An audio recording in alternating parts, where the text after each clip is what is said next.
Assalamualaikum warahmatullahi wabarakatuh.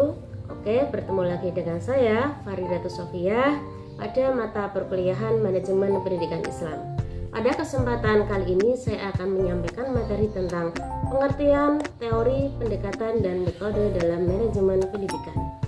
Adapun tujuan pada materi ini adalah mahasiswa mampu menelaah teori pendekatan dan metode dalam manajemen pendidikan. Nah, kemudian selanjutnya kita mengawali dari pengertian manajemen pendidikan itu sendiri.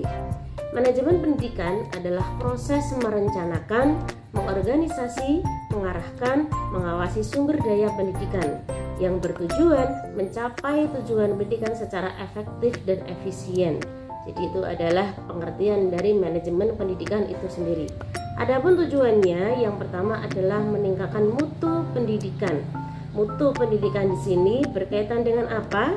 Mutu pendidikan di sini berkaitan dengan proses dan hasil pendidikan, di mana hasil pendidikan di sini memiliki standar kualitas yang tinggi, baik dari sisi akademik, karakter maupun kompetensi peserta didik. Dan salah satu strategi yang bisa diterapkan dalam meningkatkan mutu pendidikan ini diantaranya bisa dilakukan dengan pelatihan guru secara berkelanjutan atau in-service training, kemudian pembinaan program ekstrakurikuler dan prestasi siswa dan lain sebagainya. Nah, kemudian tujuan yang kedua adalah efisiensi penggunaan sumber daya manusia. Artinya apa? Artinya efisiensi penggunaan sumber daya manusia di sini bertujuan untuk menggunakan semua sumber daya. Sumber daya di sini termasuk manusia, dana, waktu, fasilitas secara optimal dan tepat guna. Terus kemudian tujuan yang ketiga adalah mewujudkan sistem pendidikan yang berkelanjutan. Dan di sini artinya pendidikan itu harus dikelola dengan prinsip berkelanjutan, yaitu dapat terus berjalan, berkembang, dan beradaptasi dengan perubahan zaman dan kebutuhan masyarakat. Dan salah satu strategi yang dapat digunakan dalam tujuan kali ini yaitu bisa membuat sistem penjaminan mutu internal, kemudian pembentukan budaya sekolah yang positif, kemudian juga bisa dilakukan dengan kolaborasi dengan masyarakat dan dunia industri. Nah, selanjutnya apa sih unsur-unsur manajemen pendidikan itu sendiri? Nah, di sini ada 5 unsur manajemen pendidikan. Yang pertama adalah man. Man di sini artinya adalah manusia. Dan manusia di sini yang termasuk adalah guru, kemudian siswa, kemudian tenaga kependidikan. Dan artinya di sini, man ini merupakan unsur paling penting dalam manajemen pendidikan. Kenapa? Karena mereka lah sebagai pelaku utama dan sasaran dalam proses pendidikan. Kemudian selanjutnya unsur yang kedua adalah money. Money di sini artinya uang atau anggaran pendidikan. Kenapa di sini merupakan unsur penting dalam manajemen pendidikan? Karena dana atau anggaran ini merupakan alat penting untuk mendukung seluruh kegiatan pendidikan agar berjalan dengan lancar. Adapun unsur yang ketiga adalah materials. Materials di sini artinya adalah sarana dan prasarana. Sarana dan prasarana di sini merupakan komponen penting untuk mendukung proses pendidikan secara optimal. Contoh dari sarana adalah seperti buku, alat tulis, proyektor, laboratorium, kemudian alat olahraga. Dan contoh dari prasarana seperti ada ruang kelas, perpustakaan, lapangan, dan lain sebagainya. Kemudian unsur yang keempat dari manajemen pendidikan adalah metode. Metode di sini artinya adalah metode atau strategi pembelajaran. Strategi pembelajaran di sini adalah cara atau pendekatan yang digunakan untuk mencapai tujuan pembelajaran secara sistematis dan terstruktur. Nah, adapun metode-metodenya itu ada banyak sekali. Seperti yang sering kita dengar itu ada metode ceramah, kemudian diskusi, kemudian ada metode demonstrasi, kemudian project based learning, kemudian blended learning dan lain sebagainya. Nah, kenapa metode di sini dibutuhkan dan merupakan unsur penting dalam manajemen pendidikan? Karena dia mempunyai banyak fungsi. Di antaranya apa? Di antaranya dengan metode yang sesuai itu dapat meningkatkan keterlibatan dan hasil belajar siswa, dan juga dapat menjadikan proses belajar lebih aktif dan bermakna. Kemudian unsur yang kelima adalah machines. Machine di sini artinya adalah teknologi pendidikan. Teknologi adalah alat bantu modern dalam proses pembelajaran, manajemen administrasi dan komunikasi pendidikan. Dan jenisnya diantaranya ada komputer, kemudian ada LCD, tablet, platform e-learning, kemudian aplikasi manajemen sekolah dan lain sebagainya.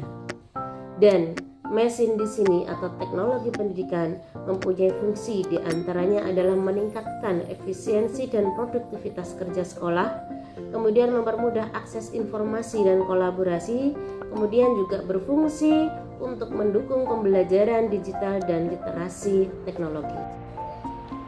Kemudian selanjutnya adalah metode manajemen pendidikan. Adapun metode manajemen pendidikan yang pertama adalah perencanaan strategis.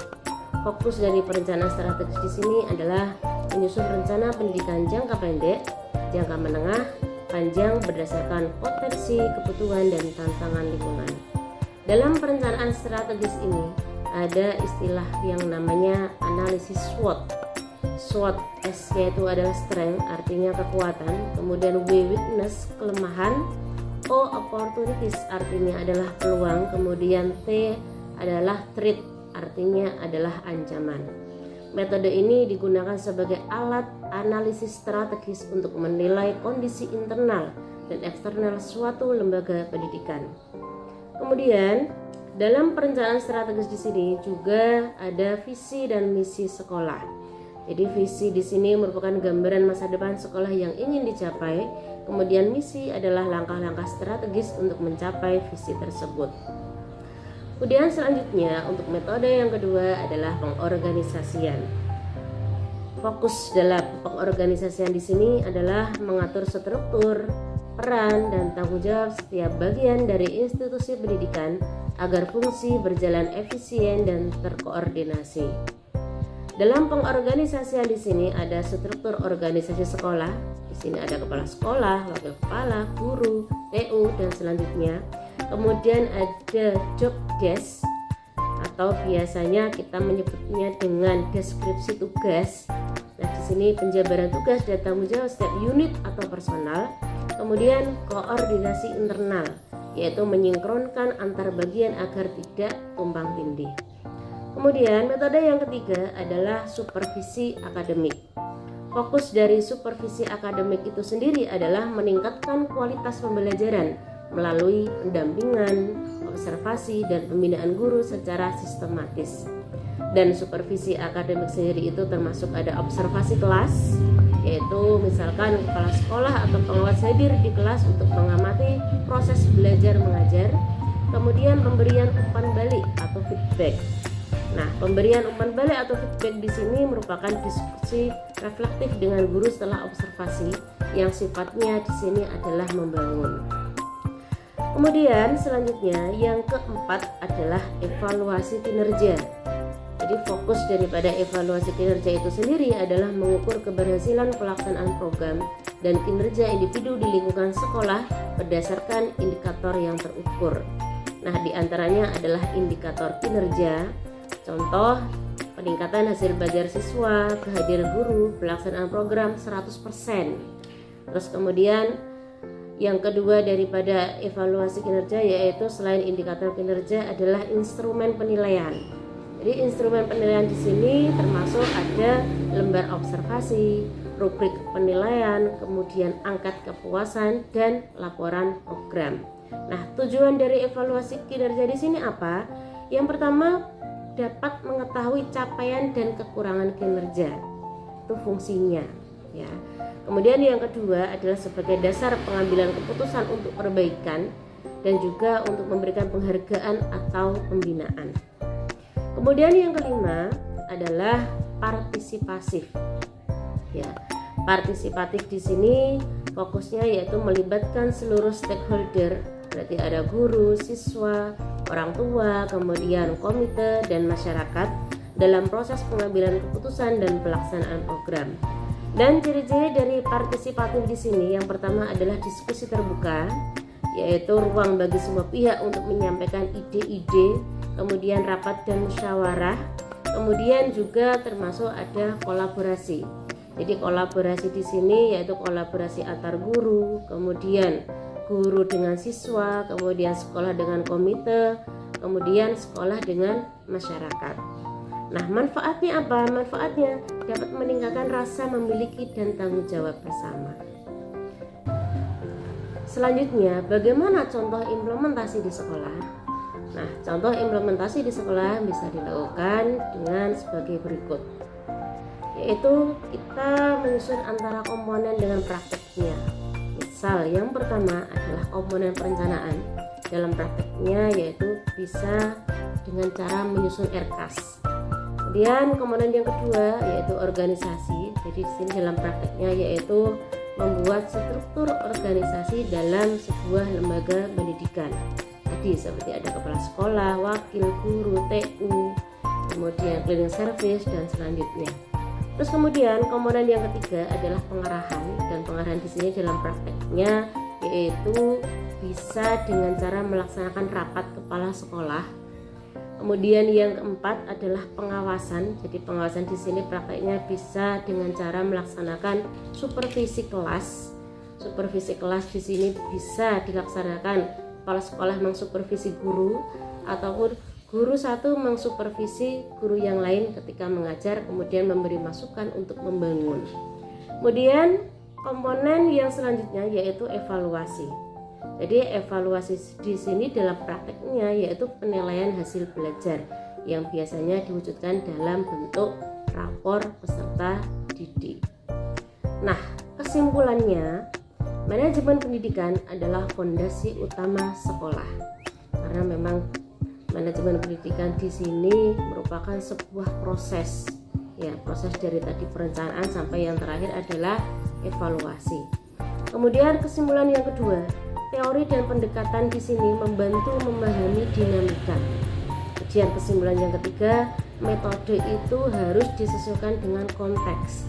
Jadi tidak ada satu metode yang paling bagus yang bisa diterapkan di semua konteks, itu enggak ada, tetapi harus disesuaikan dengan konteks, disesuaikan dengan situasi dan kondisi. Kemudian kesimpulan selanjutnya bahwa tujuan daripada manajemen pendidikan adalah mutu dan efektivitas pendidikan. Oke, demikianlah materi yang dapat saya sampaikan pada kali ini. Nah, pasti kalian ada banyak pertanyaan, ya kan? Oke, silahkan pertanyaan-pertanyaan itu kalian nanti tulis di WA group, kemudian nanti akan kita diskusikan bersama-sama. Kemudian untuk tugas, silahkan kalian secara berkelompok sesuai dengan kelompok yang sudah saya bagi, kalian melakukan studi kasus manajemen lembaga pendidikan. Untuk judulnya yaitu analisis manajemen pendidikan pada lembaga formal atau non formal. Deskripsi tugasnya yaitu setiap kelompok memilih salah satu lembaga pendidikan, baik itu bisa berupa sekolah, kemudian madrasah, pesantren, bimbel, dan lain-lain. Dan untuk yang dianalisis adalah dari segi yang pertama perencanaan manajemen, yang kedua organisasi dan struktur kepemimpinan, yang ketiga pelaksanaan dan pengawasan kegiatan, kemudian yang terakhir adalah evaluasi program pendidikan. Untuk laporannya nanti silahkan dipresentasikan dalam bentuk PowerPoint ketika pertemuan yang akan datang. Oke, semoga pembelajaran pada kali ini bermanfaat untuk kita semua dan tetap semangat. Saya tutup, akhirul kalam. Wassalamualaikum warahmatullahi wabarakatuh.